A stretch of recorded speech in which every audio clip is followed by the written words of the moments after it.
Amigos, amigas, otra oportunidad para hablar sin censura en esta mesa de investigación contra Línea Sin Censura TV. Hoy de manteles largos, como siempre, con la presencia de Nancy Flores, corresponsal de la revista Contralínea, y el maestro Miguel Vadillo, director de esta revista. Gracias, Nancy, gracias, Miguel, por acompañarnos esta noche. Buenas noches. Buenas noches, Vicente, y buenas noches a la audiencia. Buenas noches, Vicente. Maestro, usted dice, Lozoya, García Luna, hay tantos temas para desmenuzar. A ver. Bueno, el que está presente es Lozoya. Es el colmo, ¿no? Que los patos le quieran tirar a las escopetas. Es extorsión que nos pidan 30 millones de dólares.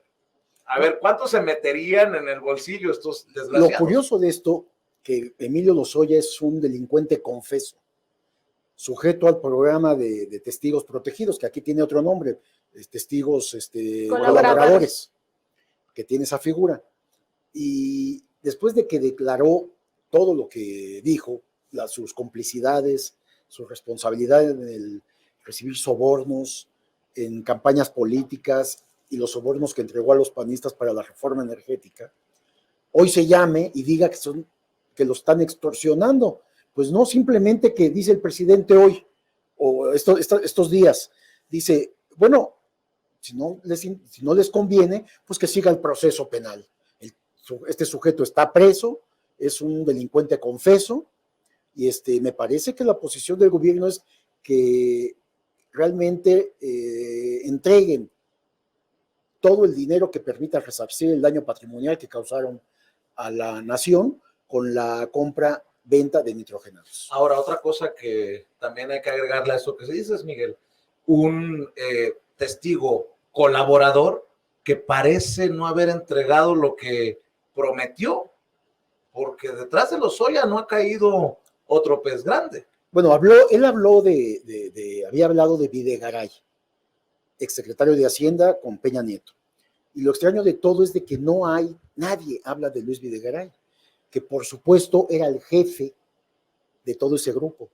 O sea, Lozoya respondía a Luis Videgaray en la Secretaría de Hacienda. Luis Videgaray decidía todo el presupuesto de Pemex, lo que se pagaba de impuestos, él decidía.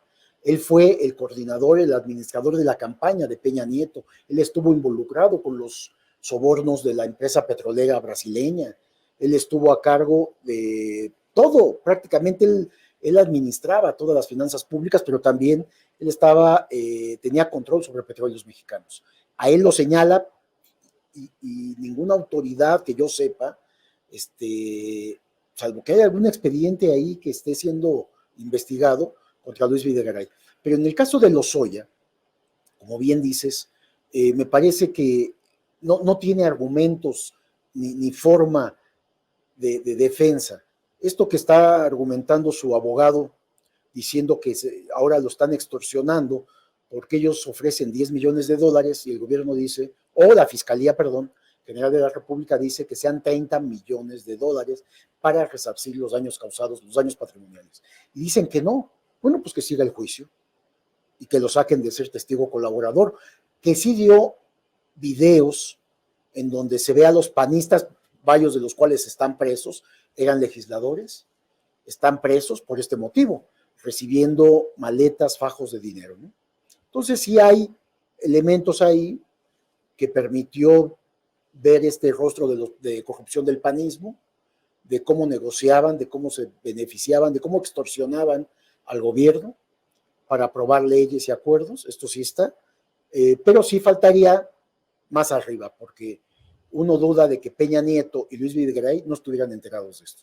Claro, y nada más para aderezar este caso, el presidente le da la razón a la Fiscalía General de la República. En su opinión, cree que es justo, que es correcto que se le pidan 30 millones para regresarle al pueblo lo saqueado, Nancy. Es que ese es el tema. Yo sí creo que el tema es que las personas que incurren en corrupción, que hay que recordar que la corrupción es violatoria de los derechos humanos, porque cuando se roban el erario de la nación, pues deja de haber dinero para programas sociales, para hospitales, para educación, etcétera. además de que la corrupción puede ser violatoria a los más altos grados que cause la muerte de personas, ¿no? Pero entonces el mensaje es, si cometes corrupción, pues no solo vas a ir a la cárcel, vas a tener que reparar el daño. Y el problema también lo visibiliza el presidente López Obrador cuando pone de ejemplo a Raúl Salinas de Gortari.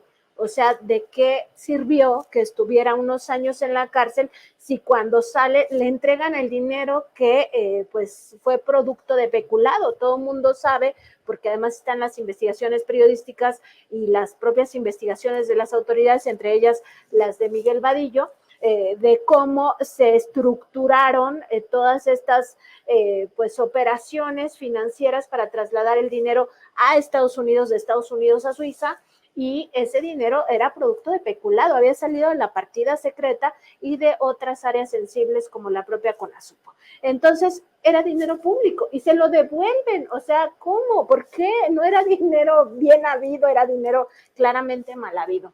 Entonces, en este caso, el mensaje es, primero, no, o sea, no bastaba con esa primer estimación que ya se había aceptado, porque no solo es agronitrogenados, o sea, sí, en este caso se habla de agronitrogenados, pero también está Fertinal, también está Hijos de J. Barreras, que es este astillero que se pudo vender apenas. Está todo el tema de cómo se manejó la sociedad de México o de Pemex, concretamente con Repsol, todas las pérdidas que causó esa sociedad. Está todo el tema también con Deer Park, que todo ese sexenio, como los sexenios anteriores, Shell siempre le reportó a Pemex pérdidas. Y ahora sabemos que no, o sea que en realidad era muy pues atractivo ese negocio, pero como Shell tenía el 51% de acciones y Pemex el 49%, las pérdidas siempre las asumía Pemex y Shell se quedaba con la ganancia. Y ahora sabemos que en un corto plazo ya se pagó esa adquisición del 51% de acciones de Deer Park. Entonces, es una serie, es un cúmulo de daños patrimoniales y esto solo es una muestra pequeña. Si entramos a la PUS, que significó Pemex, en el sexenio de Peña Nieto, pues vamos a ver, sí, por ejemplo, etileno 21, todo lo que tuvo que ver con Odebrecht, los contratos en plataformas, todo lo que, pues al final, cuando dice Peña Nieto, y está ahí el video, se nos acabó la gallina de los huevos de oro. Se nos secó, dijo. Se nos secó. Pues en realidad no se secó, la secaron y además mintiendo, ¿no? Porque ya vimos el resurgimiento de la industria petrolera. Entonces es un mensaje no solo para Lozoya, es un mensaje para todos los políticos que quieran entrar al gobierno para desfalcarlo, para saquear, para robarle al pueblo de México. Y me parece que está muy sobrada esta declaración de Lozoya de decir que es una extorsión. Por supuesto que no puede hablar de extorsión, como dice Miguel, un pues corrupto confeso. Delincuente confeso. Y por otra parte, nada más advertir, Vicente, que Emilio Lozoya no ha podido probar, porque una cosa es decir que sí están involucrados y tal vez la sociedad en su juicio, porque ya sabemos que existe un juicio social, un juicio jurídico y el juicio de la historia. El juicio social, por supuesto que cree la gente, la sociedad, juzga a estos personajes y los juzga como culpables, tanto a Luis Videgaray como al propio Peña Nieto, pero de ahí en un juicio jurídico sí se necesitan las pruebas y la cosa es eso, que no han de existir las pruebas porque también hay unos personajes muy listos que no firman directamente las cosas y que no lo meten directamente a sus cuentas bancarias, pero eso no significa que no se hayan beneficiado. Ya que mencionaban el caso de Raúl Salinas, es emblemático, porque hoy en día que el presidente dice el Poder Judicial está podrido y todo el mundo respinga, pues yo recuerdo que para que se entienda lo que ha cambiado México también. En aquel entonces, cuando hasta disculpas le ofrecieron a Raúl Salinas, a mí, por ejemplo, me indignó mucho verlo cuando reapareció en aquel auto BMW Serie 6, de los más caros de los BMW, creo que hasta azul, si recuerdo bien, azul marino, el color. Señor, ¿cómo puede ser posible que a este personaje el Poder Judicial lo haya absuelto? porque no solamente el dinero no era de él, sino estaba establecido que había falsificación de documentos. Tú has seguido ese caso por muchos años, Miguel, y es la confirmación desde hace mucho que lo que hoy dice el presidente es correcto. Hay un poder judicial que le queda debiendo a la sociedad mexicana. Sí, lo que sucede, Vicente, Nancy, es que la corrupción del poder judicial, que es de siempre, ahora es muy visible, porque este gobierno no acepta ni tiene bajo control al poder judicial. Antes, desde Peña Nieto hacia atrás, panistas y priistas en el gobierno tenían bajo control al poder judicial porque se repartían el dinero público, cometían fraudes, corruptelas juntos, iban de la mano en la corrupción. Entonces nadie protestaba. ¿Cómo iban a protestar? Incluida la prensa. La prensa, hasta hace muy pocos años, antes de este gobierno, la prensa no tocaba al Poder Judicial. No había notas, no había investigaciones. Eran casos excepcionales los que nos metíamos y los que investigábamos la corrupción del Poder Judicial. Pero en general la prensa no se metía, no era mencionado el Poder Judicial. Se vivía en un mundo de impunidad. Pero la verdad es que la corrupción, como salía desde el Poder Ejecutivo, desde Los Pinos, y pasaba por la Suprema Corte y por el Congreso, eran los tres poderes a su máxima expresión, con gobiernos panistas como el de Calderón, Fox, el de Zedillo, el de Salinas, que es muy emblemático. Entonces no puede encontrarse esa diferencia cuando hoy el Poder Judicial sigue sumido en este mar de corrupción y de abusos, pero ya tiene un poder, el Ejecutivo, que está permanentemente señalando todos los excesos y abusos del Poder Judicial, y es en donde entonces se da este enfrentamiento. Ya no pueden ir de la mano porque hay un combate a la corrupción ahora sí, desde el Poder Ejecutivo, desde el presidente López Obrador, mientras el Poder Judicial sigue debatiéndose y sigue confrontando al Poder Ejecutivo y al Poder Legislativo, que en su mayoría es controlado por Morena, por el partido de la Presidencia de la República. Pero no se vaya a proponer un juicio político, creo que lo platicábamos anoche, ¿no, sí, Nancy? Por parte de legisladores de Morena, porque hasta Estados Unidos para Norma Piña a decir que está en peligro la división de poderes. Hay legisladores de Morena que piden juicio político contra ciertos ministros de la Suprema, parte de este Poder Judicial, por no cumplir con la Constitución, por traicionar al pueblo y por no bajarse, obviamente, los salarios en esta austeridad republicana que apunta a que ningún servidor público debe de ganar más que el presidente Andrés Manuel López Obrador, solo para dejarlo ahí sobre la mesa. Miguel. Es que son un vil ejemplo de los abusos y excesos del poder. No se explica uno cómo los ministros de la Corte en salario, solo en salario y en prestaciones, podían llegar a ganar 800,000 o hasta 1,000,000 de pesos mensuales, solo en ingresos. Más aparte, Vicente, esta corrupción, que es donde estaba verdaderamente la enorme fortuna que tienen en su poder los ministros, y es un tema, yo sigo insistiendo, que se tiene que investigar, se tiene que saber, la enorme fortuna de los exministros y de los ministros en funciones todavía, porque el dinero sucio, ilícito, que reciben los ministros de la Corte, debajo de la mesa, por torcer juicios, por torcer decisiones, por frenar acciones de la autoridad. Y en este momento que se combate la corrupción, lo que están haciendo los ministros de la Corte, la mayoría de ellos, es precisamente detener todo este embate o combate contra la corrupción. Nancy, solo por si acaso, ¿estás preparada para regresar a Nueva York?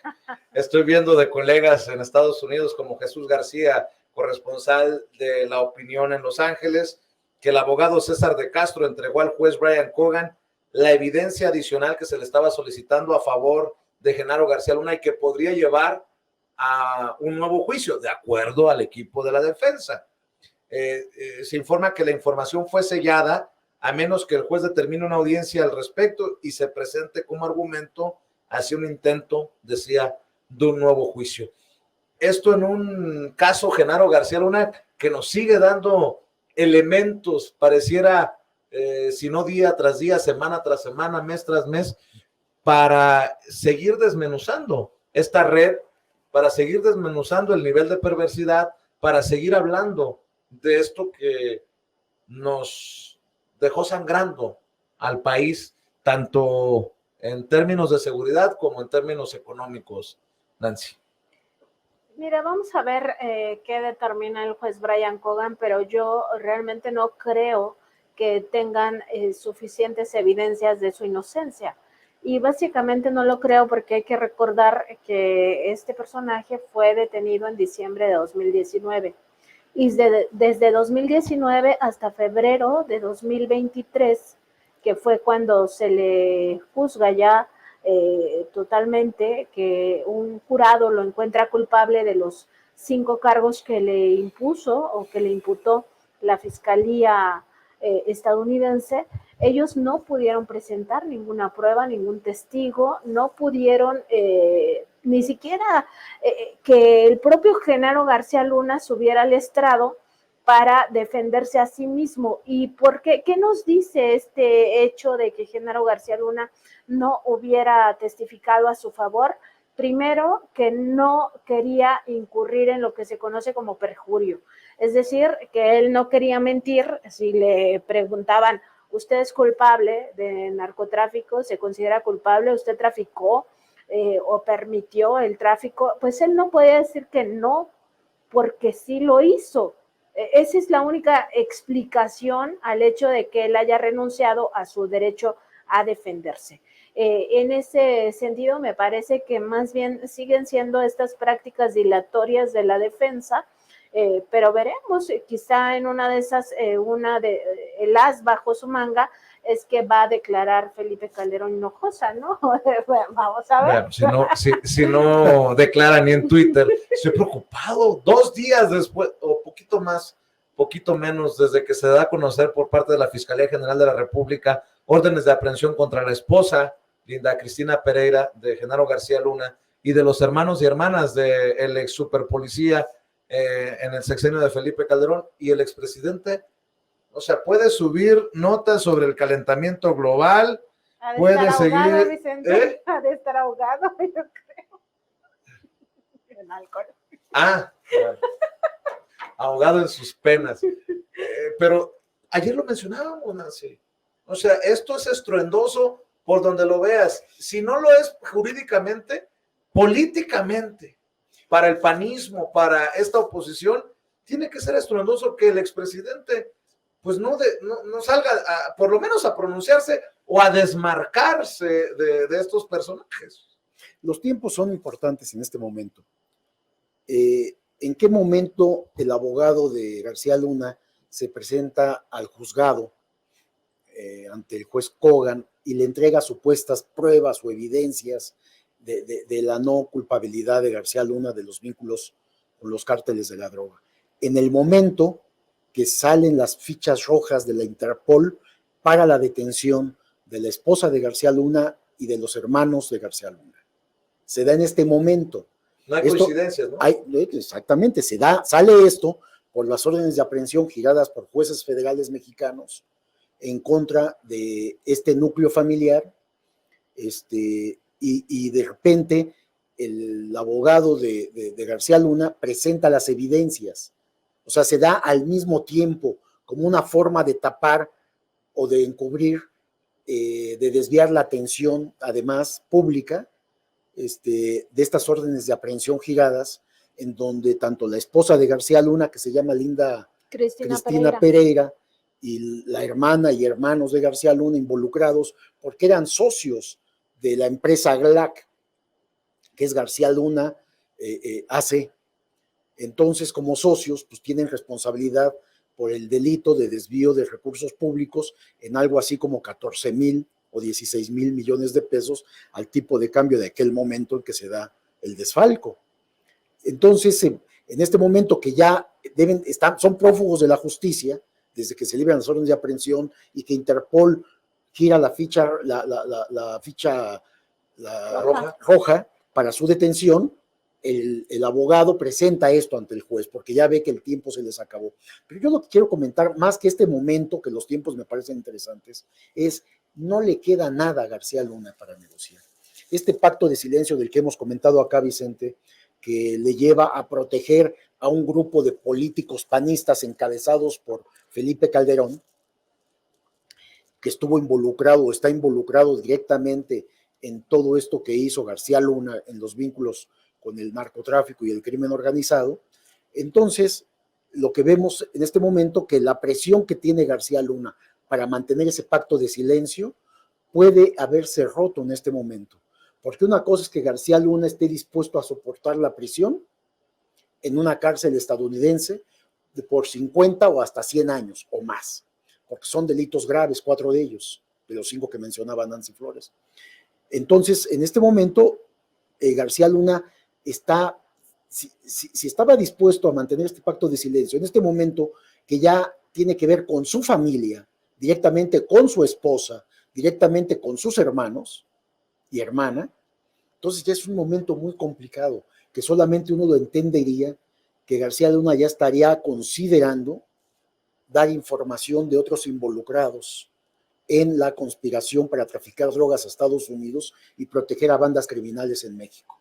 Y los involucrados pues son ese grupo de panistas y priistas, en donde estarían Felipe Calderón a la cabeza, Vicente Fox también, y exsecretarios de Estado, de la Secretaría de Gobernación, del CISEN. Entonces, en este momento, más de uno está temblando por esto que obtuvo la autoridad mexicana de las órdenes de aprehensión y las fichas rojas de Interpol. O sea, es un momento muy importante para la justicia en México, por lo que está pasando allá, pero además porque García Luna está sometido a una enorme presión ahorita, que lo puede llevar a convertirse en testigo protegido de las autoridades estadounidenses para proteger ya no a él, sino a su familia. Y eso también explicaría el silencio, salvo que tú tengas otras versiones, Nancy, de priistas, panistas, perredistas. Políticamente, pues espero que la gente no pierda de vista esto. Es inaceptable que los personajes no se desmarquen de Genaro García Luna, de sus presuntos cómplices, de lo que ocurrió en ese sexenio. Yo insisto, no nos debe de bastar con que Marco Cortés diga que no estaba afiliado al PAN, Genaro García Luna, pero en este momento histórico, en el que nos venden supuestos perfiles honestos, transparentes, echados para adelante, pues contrasta con ese silencio. ¿Qué hace Marco Cortés? Dice que va a denunciar a Andrés Manuel López Obrador a la Corte Interamericana de Derechos Humanos por atacar a sus taparroscas, ¿no? A sus aspirantes, Xóchitl Gálvez, Cabeza de Vaca, Santiago Krill, y el Partido de Acción Nacional, en un total descaro, hace estos movimientos, tal vez esperando que se conviertan en una cortina de humo. No creo. Estoy seguro. Fíjate, Vicente, que yo creo que el silencio responde a 2 escenarios. Uno de ellos es el de los involucrados, que evidentemente no van a salir a decir esta boca es mía en un momento crucial para el futuro no solo de García Luna, sino de ellos mismos, porque como bien dice Miguel, puede ser que estas pruebas en realidad no sean de descargo, sino más bien pruebas de cargo contra otros actores dentro de la trama de corrupción, ¿no?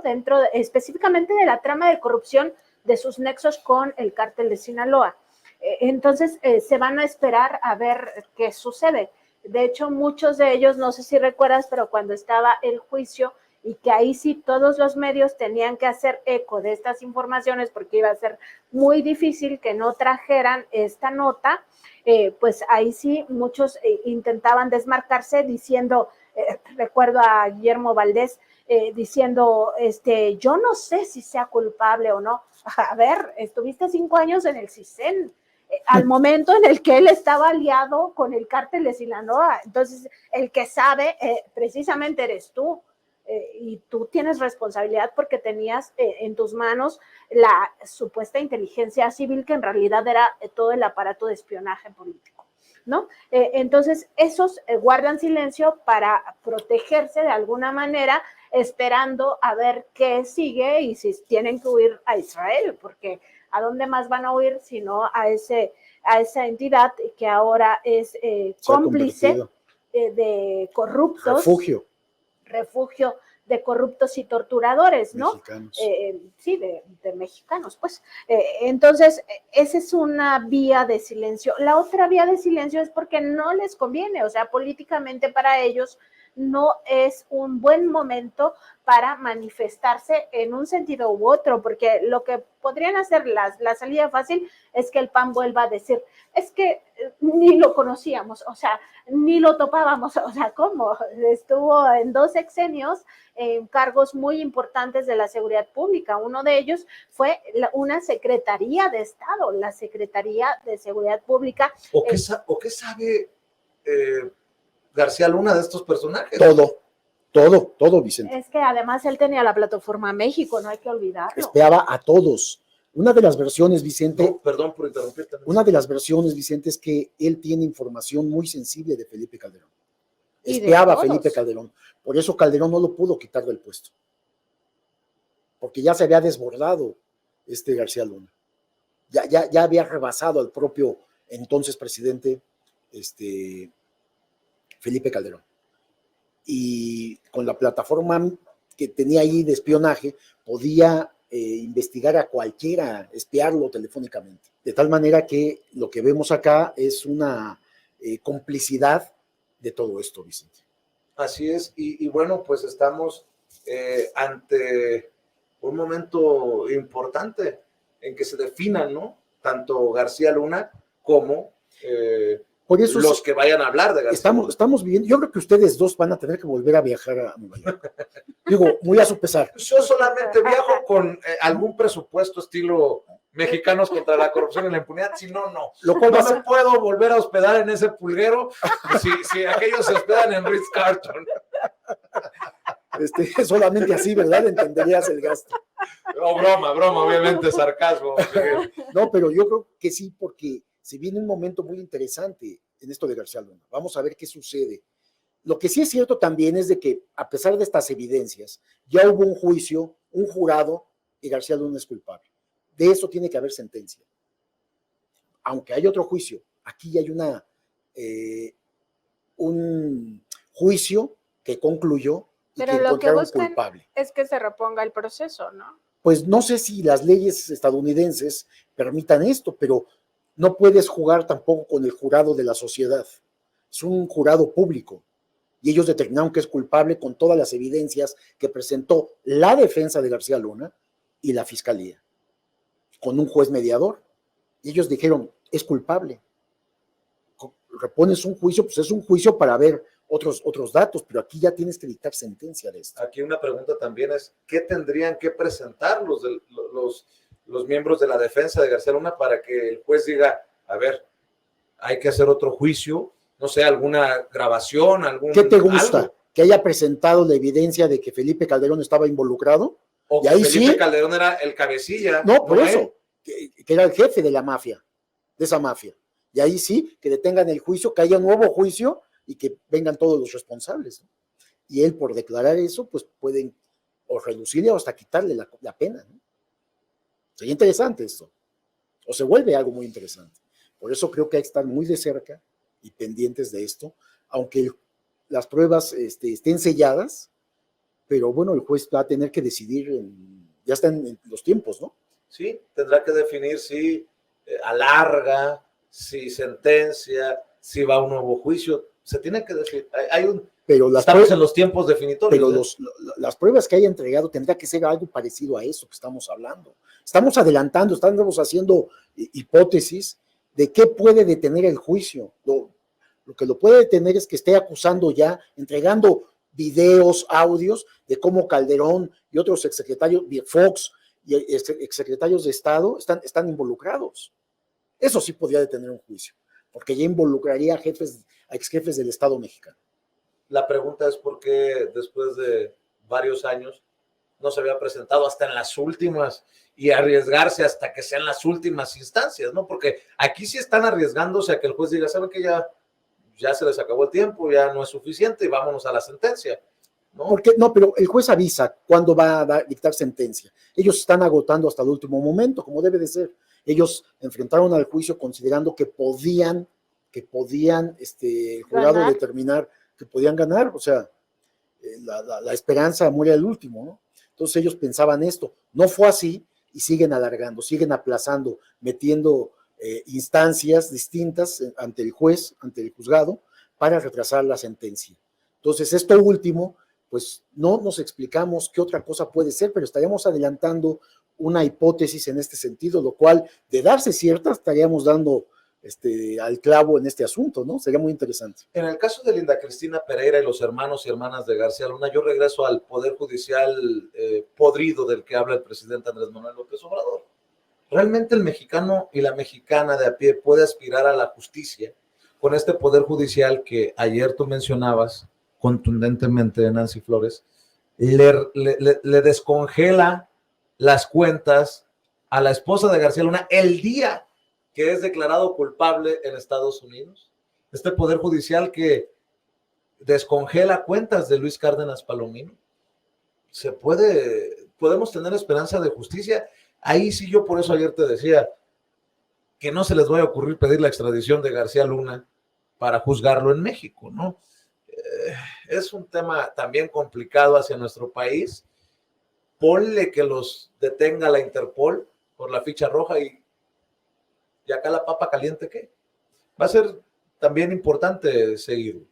Es muy difícil aspirar a justicia con un sistema judicial tan corrupto como el que tenemos, en donde opera esto de la llamada puerta giratoria que también mencionábamos ayer, Vicente, que es justo que las autoridades que tienen que hacer su chamba, que son las policías municipales, estatales y federales, que muy probablemente tengan intereses e incluso todavía queda un resabio de eso, de que no se definía la frontera entre el crimen y la autoridad, ¿no?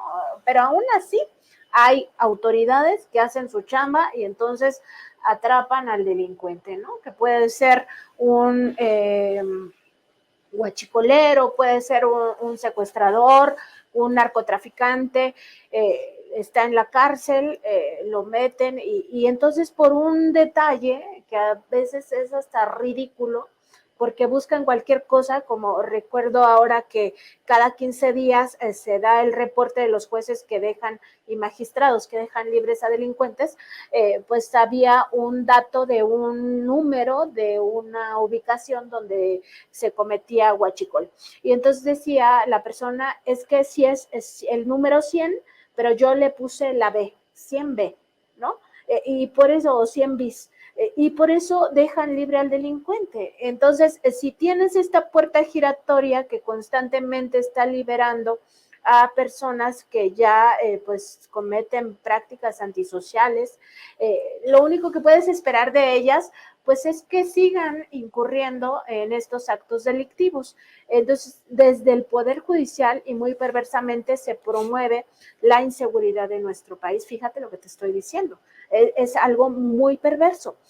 Y en el caso, por ejemplo, de todos estos delincuentes de cuello blanco, pues es aún más difícil que se haga justicia porque estos son justo los amigos de jueces, magistrados y ministros. Entonces no van a ir contra ellos. Y sí, uno de los ejemplos más claros en toda esta coyuntura de García Luna es justo ese momento crucial donde en Estados Unidos se le estaba encontrando culpable el 21, 22 de febrero, no lo recuerdo bien, pero ese mismo día aquí en México se le descongelaban las cuentas a la señora para que tuviera un flujo de efectivo y se siguiera moviendo. Y nada más regresando al tema de García Luna, yo quería comentar que hay que recordar que quizá una de las digamos, de los temas que hacía pensar a García Luna que tenía una posibilidad de ganar es que este juicio fue muy beneficioso para ellos, porque en el juicio no se admitieron las propiedades que tenían en Miami, todo lo que había consolidado de 2012 a 2018 en términos de propiedades ni siquiera formó parte de las evidencias y eso sí habría dado una idea mucho más clara a los jurados, a las personas que estuvieron en el jurado, de que había una pues evidente evolución patrimonial que no se explicaba con los ingresos de Genaro García Luna. Y por eso la estrategia fue que cuando Linda Cristina Pereira sube al banquillo a declarar, pues dice que lo compraron sus propiedades en México, que quizá cualquier familia allá en Estados Unidos pensaría, bueno, pues no son tan lujosas esas propiedades, ¿no? Que lo habían comprado con crédito del Infonavit, con 2 créditos de la banca, con un seguro de separación individualizada que se le pagó cuando él terminó de dirigir la Agencia Federal de Investigaciones, y con un cheque que le entregó supuestamente el CISEN, ¿no? Cuando también acabó su participación en este centro de espionaje. Entonces ellos esperaban que esto, y además todo un montaje, porque hay que recordar que Linda Cristina Pereira iba todos los días con exactamente el mismo suéter, el mismo abrigo, como si no tuviera ropa y fuera una persona humilde como todos los demás, cuando evidentemente la fortuna que amasaron, pues no hay que olvidarlo, supera los 745 millones de dólares. De hecho, hay una estimación que hizo el propio gobierno mexicano que la fortuna de García Luna superaba los 1,000 millones de dólares, y una gran parte, más de 700, extraídos del erario de la nación. Entonces, fue todo un montaje, pero pues no les alcanzó, aún con lo beneficioso que fue este juicio. Miguel, yo pregunto que si podemos aspirar a justicia con este Poder Judicial en el que se libera a Rosario Robles por el caso de la estefa maestra. 2,000 millones. Y además tenemos en la cárcel a un solo personaje como Emilio, bueno, 2, pero el más importante, Emilio Lozoya, en la cárcel, pero seguimos sin definir el tema de Brecht, el tema agronitrogenados, cuando tenemos casos relevantes. Yo pregunto, ¿podemos ver una resolución favorable para el pueblo de México, ese que está con sed de justicia en el caso García Luna? Ni el caso Cárdenas Palomino está resuelto plenamente. Sí, a mí me parece que la podredumbre del Poder Judicial es tal que ellos siguen vendidos al mejor postor. Hoy y antes, Vicente. ¿Y quiénes son los mejores postores? Bueno, políticos corruptos que han desviado dinero público y tienen dinero para sobornar a jueces, magistrados y ministros de la Corte. Sus cómplices, empresarios, defraudadores fiscales, y que obtenían contratos y negocios del gobierno con corruptelas, en obras y servicios que no cumplían, o lo hacían mal, o incumplían, y servían también para desviar el dinero público. ¿Y qué otra área? Pues los criminales, los miembros de los cárteles de la droga. Todos ellos son los que tienen el dinero para sobornar jueces y magistrados y ministros. Y lo que vemos con todos estos ejemplos que has comentado aquí, y que hay muchos más, pues ha permitido que no estén en prisión muchos políticos, muchos empresarios y muchos delincuentes. Veíamos las fugas, por ejemplo, del Chapo Guzmán, que era ya hasta broma, ¿no? Ya entró a un reclusorio de alta seguridad y ya salió y se evadió de este reclusorio. O sea, ¿cuántas veces fue? 2 o 3 veces. O sea, es una broma realmente eso. Ante la evidente corrupción de todo este aparato de justicia, ¿no? Y esto está pasando con los casos que tú mencionas, que vemos a personas que han desviado miles de millones de pesos del erario público y están en libertad.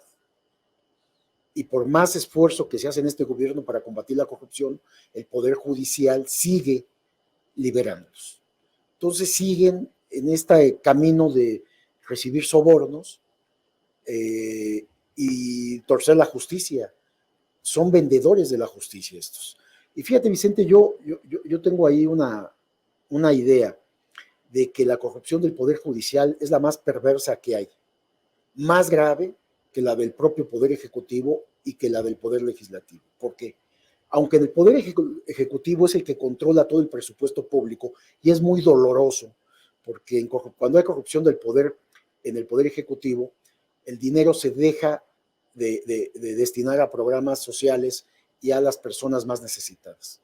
La corrupción del poder legislativo, pues es precisamente la elaboración de leyes y reglamentos y normas afines a los grupos corruptos del país, que son los mismos políticos o empresarios y criminales. Pero la corrupción del poder judicial es tan grave que ellos juegan literalmente con la vida, la libertad y el patrimonio de personas. Entonces no hay comparación. Una cosa es el dinero público, que es muy doloroso que lo desvíen, pero cuando ponen en juego la libertad, la vida de las personas y el patrimonio de las personas, pues es la corrupción más dolorosa para el país. En otros temas, también hablando de los medios de comunicación, veo campañas de tratar de minimizar el buen paso del superpeso, como le llaman ya, que está por abajo de los 17 unidades Ya frente está en al 16 dólar, y fracción. Sí. 16 y fracción, pero sí he notado que en esa búsqueda de regatearle cualquier crédito, cualquier reconocimiento al gobierno de la 4T, pues minimizan o invisibilizan este tema, pero aquí no, mi querida Nancy, el superpeso bien y de buenas, diría Andrés Manuel López Obrador frente al dólar. Sí, fíjate que hace unos días entrevisté al doctor Oscar Rojas Silva, él es un economista, y justo me gustó una definición que hizo muy sencilla para entender lo que está pasando con los medios de comunicación y cómo reportan la economía. Y tiene que ver con el hecho de que él decía, si es bueno, viene de afuera, si es malo, viene de adentro. No, perdón, al revés. Sí, si es bueno viene de fuera, si es malo viene de dentro. ¿Y qué significa esto? Bueno, cuando tenemos una coyuntura donde el actual gobierno ha transitado por dos crisis profundas, terribles, planetarias, como es la crisis de COVID-19 y la crisis de la guerra entre Rusia y Ucrania, entonces dicen los expertos, los especialistas que son muy consultados por estos medios de comunicación corporativos, que es culpa del gobierno, o sea, la inflación es culpa del gobierno porque no sabe llevar bien las finanzas públicas, que digamos que el aumento de los precios es culpa del gobierno, incluso recuerdo esta campaña tan pues lamentable del PRD, donde va una persona a comprar sus productos de primera necesidad y le dicen, pues esto vale 200, vale 300, cifras que no son reales, y le dice al final, pero hizo la refinería que no funciona, compró las plantas de Iberdrola, y le pregunta a la persona que va a adquirir sus productos y que no le alcanza el dinero, según este comercial, le dice, ¿y a mí de qué me sirve eso, no? Y le dice, pues al menos ya tiene otros datos, ¿no? Entonces, es lo mismo, siempre echándole la culpa al gobierno de situaciones que sí son externas, pero que además se libraron de una forma, me parece a mí, desde mi punto de vista, de una manera correcta, en el sentido de que no se contrató deuda en todo este contexto y además se ayudó a los de abajo, no se hizo lo mismo de siempre de rescatar a los de arriba. Y cuando las cosas salen bien, por ejemplo el superpeso, y que ya va saliendo la economía adelante de todo este problema de la inflación, pues entonces dicen, es que viene de fuera, ¿no? O sea, estos son factores externos.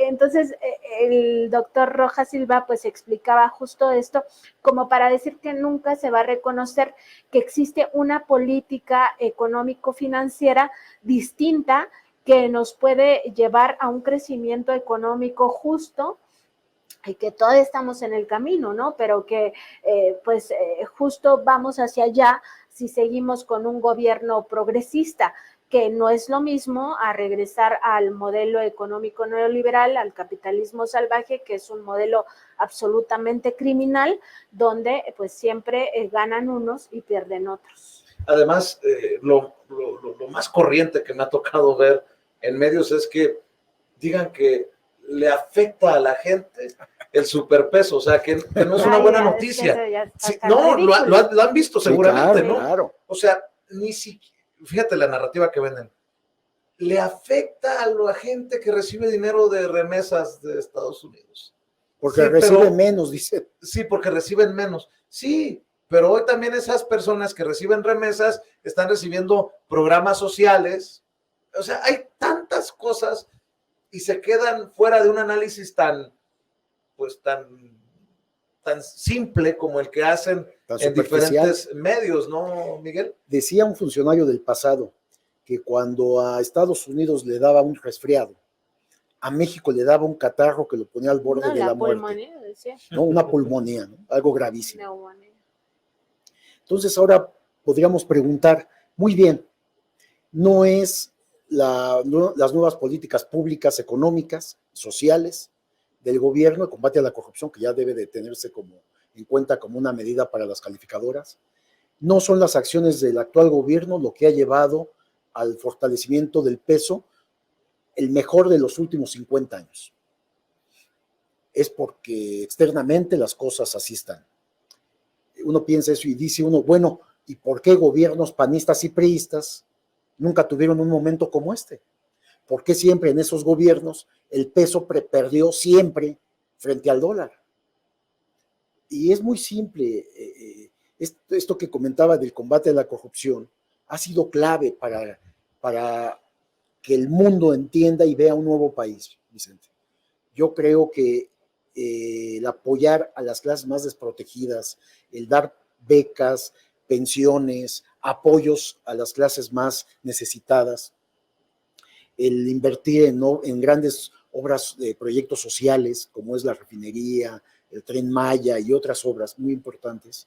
Esto ha hecho que el mundo esté viendo a México como un país distinto, con grandes posibilidades de inversión, con grandes posibilidades de que pueden venir a hacer negocios lícitos a este país. Regresa la confianza a nosotros y ahora ven por eso internacionalmente López Obrador está solo abajo del presidente de India en popularidad y en aceptación. Entonces, estamos viendo una transformación real del país y este fortalecimiento del peso no tiene otro motivo que el fortalecimiento de la situación económica que tiene el país en este momento, en donde no hay un endeudamiento indiscriminado como se hacía antes, en donde se ha disminuido considerablemente la corrupción gubernamental, el desvío de dinero público, y entonces vemos que hay confianza de inversionistas en este país y que las calificadoras ya están considerando medir la corrupción en todo el mundo también, y ya meterlo como una de las directrices que utilicen, de las medidas que utilicen también para las calificaciones. Esto ha provocado este gobierno, es muy interesante. Ayer también hablábamos de la importancia de las mañaneras en la estrategia del presidente para refutar, responder, mover temas como el del peso. Y pensaba, para aquellas personas que dicen que no sirven las mañaneras, creo que andan moviendo en redes, solo el 1% de los seguidores de López Obrador ve las mañaneras, lo que me parece una ridiculez ahora que se da a conocer que es el tercer influencer más visto, más seguido de Latinoamérica. Como que andan muy calladitos los madrazos últimamente, ¿no? Después de que se dio a conocer en una revista que por ahí creo que publicó hace unos días La Red, ¿no? La Red de Madrazo con el dinero de las medicinas. La propia Lili Telles, no hay dónde encontrarla últimamente. Y digo, y hay personas que todavía dicen, las mañaneras no sirven. Esto, de alguna manera, para mí, es mi opinión, confirma que por más que odien a Andrés Manuel López Obrador, todos ven las mañaneras, están al pendiente de las mañaneras y sienten vértigo en ocasiones por las mañaneras. Yo rescato esto porque yo considero que no se van a quedar tranquilos en la oposición hasta ver caer las mañaneras. Ojalá que no ocurra, pero que continuarán con este golpeteo, Nancy. Sí, es una de las estrategias que han tenido desde el inicio del gobierno, descalificarla primero como un ejercicio de ida y vuelta, ¿no? Como si el presidente solo se pusiera a hablar de lo que él quiere y nadie le cuestionara o le preguntara sobre temas que están en la coyuntura, porque tú recordarás, Vicente, y también Miguel, que al principio se decía que estas mañaneras se decía como el 90% de lo que se dice ahí es mentira, ¿no? O sea, ese fue como la primera estrategia de descalificación de las conferencias matutinas. Luego analistas que decían, lleva 5,800, 700 millones de mentiras en las mañaneras, y hasta los entrevistaban en medios, ¿no? Ciro Gómez Leiva, experto analista de las mañaneras. Decías tú, no, chiflenmela. No me la chiflen, que es cantada. Y luego vienen otras estrategias, ¿no? Y ya lo hemos mencionado aquí, desde el hecho de que Mexicanos contra la Corrupción y la Impunidad interpusiera este recurso ante el INAI para que censuraran al presidente. Luego vienen los golpes a través de esta comisión de quejas y denuncias del INE, que pues ya tuvo que recular, porque evidentemente no se puede aplicar una mordaza a nadie, eso es violatorio de los derechos humanos, pero además porque no estamos en un momento electoral, no estamos en un periodo electoral, ni Xóchitl Gálvez es candidata a nada, ¿no? Entonces, pues estas estrategias van a continuar de una u otra forma. No sé si te acuerdas que también hace como 2 meses empezó una empresita ahí que nadie conocía a reclamar los derechos de autor de la mañanera para que nadie pudiera replicarlo, cosa que rápidamente la red social de YouTube tuvo que corregir porque era evidentemente un fraude. Pero hasta estas estrategias forman parte de lo mismo, de que no haya una réplica, de que no se pueda, que menos gente tenga oportunidad de tener este acceso a la versión del presidente, ¿no?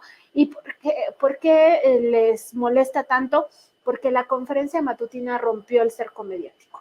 O sea, esa es una realidad. Yo recuerdo que cuando inició el gobierno, personalmente yo creía que era un desacierto del presidente estar en una conferencia de lunes a viernes por el desgaste que iba a tener, y al contrario, o sea, la realidad nos demuestra que fue un gran acierto porque es la única forma de contener las campañas de mentiras de medios de comunicación y de otros actores sociales. Entonces, sí creo que estas estrategias para censurarla, para pues evitar que se vea, para que se replique, van a continuar.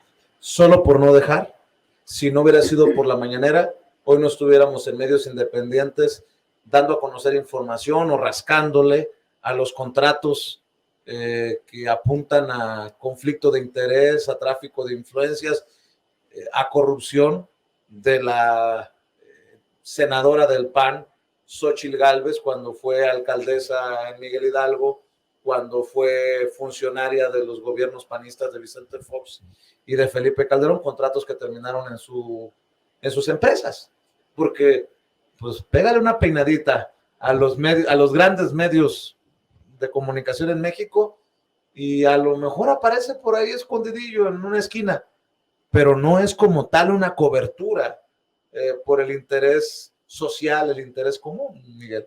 La enorme experiencia política que tiene López Obrador, Vicente, él antes de asumir la presidencia hace esta planeación de las conferencias matutinas, porque él entendía que iba a ser la única forma de hacerle frente a los medios de comunicación tradicionales, a los grandes medios por la enorme cobertura que tienen la radio y la televisión, por ejemplo, y era la única forma de hacerles frente por lo que iban a generar, por lo que iba a generar todas sus políticas públicas. Entonces, entre las primeras medidas es reducir la publicidad gubernamental a medios de comunicación. Y él sabía que eso iba a ser antipopular. Eso le iba a provocar ataques de los medios de comunicación, graves, como se mantienen ahora.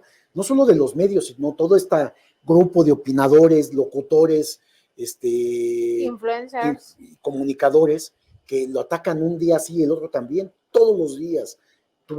Uno va en el coche manejando, pones la radio y le cambias a cualquier espacio informativo y son ataques permanentes al presidente de la República de manera directa, descalificando todas las políticas públicas, y lo grave que ni siquiera con argumentos o ni siquiera con investigaciones reales, porque además se ha dejado de hacer trabajo periodístico serio en este país. Estamos en un momento muy difícil para la prensa. Entonces, el presidente observó que esta era la forma de hacerle frente a los medios, que son la voz de los grupos del poder institucional y fáctico. Político y económico. Sí. Exactamente. Entonces, fue muy acertado. Aquí vemos precisamente toda esta andanada permanente que tienen los medios de desinformación, de manipulación, de mentiras y de acoso permanente, no solo al presidente, sino a su familia, a sus políticas públicas. Y entonces esto ha generado que el presidente pues pueda defender su proyecto de gobierno y siga al frente, porque él le habla a la población, no le habla a los medios de comunicación. Y de ahí la enorme popularidad que mantiene al 5º año de gobierno el presidente de la República. Un 70-80% de aceptación tiene el presidente en el país.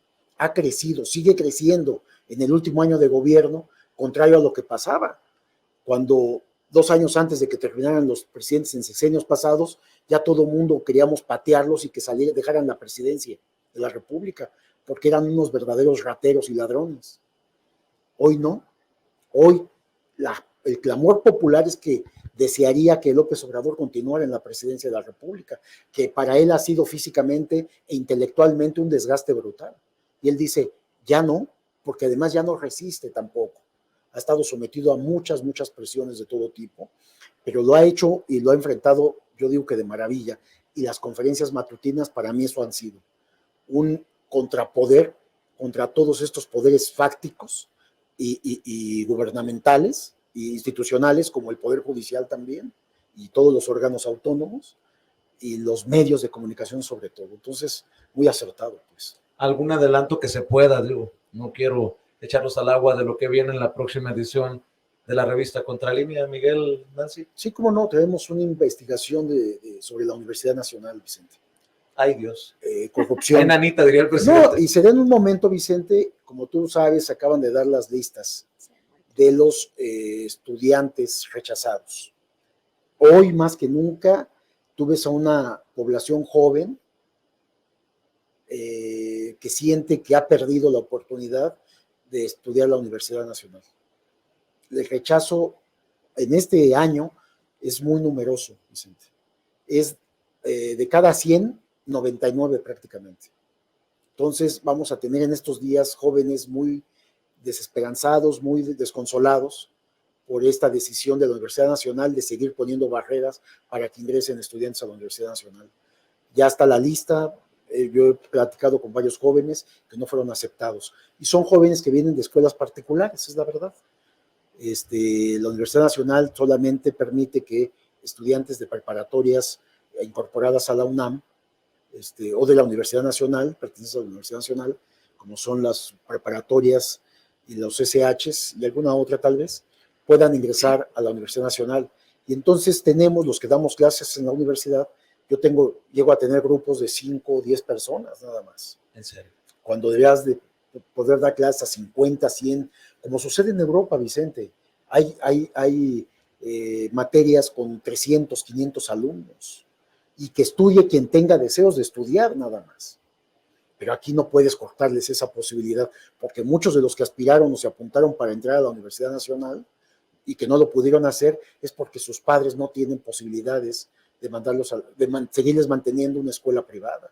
Bueno, nada más una precisión, también son niños, son adolescentes que vienen de bachilleratos públicos que no son de la Universidad Nacional Autónoma de México, porque los que tienen pase directo son los colegios de Ciencias y Humanidades y las preparatorias de la Universidad Nacional Autónoma de México. Y nada más también advertir que muy probablemente esto es otra de las perversidades de la derecha, porque ya se está manejando que es un tema de presupuesto, que es un tema del presidente de la República, que es responsabilidad del presidente porque les ha cerrado la llave a los presupuestos universitarios, lo cual es falso.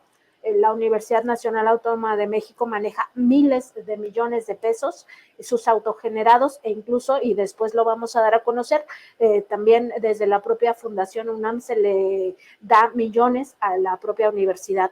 Entonces, que puede ser parte de estas mismas campañas, y como dice Miguel, en nuestra experiencia, hay grupos que pudieran ser mucho más numerosos y no se aprovechan ni siquiera el tamaño de las aulas. A veces tienes un aula muy grande con unos 10 estudiantes. Y una última cosa, Vicente, de esto de la universidad. Tú ves un rector, Enrique Graue, que no resuelve este problema, que al contrario cierra las puertas de la Universidad Nacional a miles y miles de estudiantes, y entonces sí se dedica a tener fundaciones como esta que descubrió Conde de Valenciana, que maneja 600 millones de pesos, ¿no? O sea, un rector que no atiende los problemas de la Universidad Nacional y se da tiempo de tener fundaciones privadas, fundaciones de la asociación civil que le llaman, en donde ganan millones y millones de pesos. O sea, hay una incongruencia total. Por eso en este proceso de selección del nuevo rector tendría que haber un cambio considerable, importante, pues. Como te lo mencioné a ti, Nancy, como se lo mencioné en su momento al querido Sosimo Camacho, con quienes he abordado temas de la UNAM, preparémonos para que Enrique Graue diga que se trata de una campaña de desprestigio desde medios de dudosa reputación. En fin, mi querida Nancy, ¿por qué no cerramos invitando precisamente a la audiencia de Sin Censura a que lea todos los detalles de lo que se viene en la próxima edición de la revista, que estén al pendiente de lo que ustedes dicen, de lo que ustedes exponen en los programas también de lunes a viernes? ¿Por qué no cerramos con la invitación, Nancy? Sí, estamos en www.contralinea.com.mx. Esta investigación que señala Miguel Vadillo va a estar disponible mañana a las 7 de la noche y de ahí hasta el lunes, que la llevamos en el programa. Nuestro programa de noticias es de lunes a viernes de 10 de la mañana a 12 del día, y nuestro contradebate de lunes, miércoles y viernes de 1 a 2 de la tarde.